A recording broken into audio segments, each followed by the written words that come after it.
Everyone, কেমন আছে সবাই? আমাকে দেখেই বুঝতে পারছো যাচ্ছি ঘুরতে। একদিনের ট্যুরে যাচ্ছি, তাও 3টে ব্যাগ হয়ে গেছে। এই হচ্ছে মেয়েরা যাওয়া। আর সব থেকে আনন্দের বিষয় হলো প্রথমবার মা বাপি আমাদের সাথে এত দূরে যাচ্ছে বিয়ের পরে। মা বাপি মানে আমার শ্বশুর শাশুড়ি, আমি, আমার হাজব্যান্ড, আমার শ্বশুর শাশুড়ি সবাই মিলে চলে যাচ্ছিলাম খাটুশ্যাম, যেটা রাজস্থানে। মানে মা বাপির মানসিক ছিল যে বিয়ের পর ছেলে বৌমাকে নিয়ে একসাথে আসবো পুজো দিতে।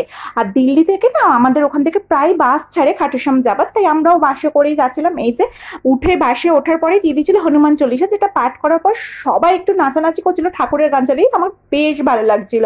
আর এই যে আমরা দাঁড়িয়েছিলাম একটা জায়গায় খাবার খাবো বলে, যেহেতু নিরামিষ খাবো তো আমরা বাড়ি থেকেই খাবার নিয়ে এসেছিলো। আর এই যে আমাদের গোপুসোনাও খেয়ে নিল। দেন খাবার পর বাসে উঠে দুজনে মিলে একটু চিপস নিয়ে কাড়াকাড়ি করে নিলাম, তারপর কোল্ড ড্রিঙ্কস। আর এই যে অনেকটা রাতে পৌঁছে গেছিলাম খাটুশ্যামের মন্দিরে। দেন সবাই একটু রেস্ট করে নেওয়ার পর রেডি হয়ে গেলাম খাটুশ্যাম যাবো বলে। আর এত খুশি ছিলাম জানো, কেন আরো যে মা বাপি সবাই একসাথে আছি বলে।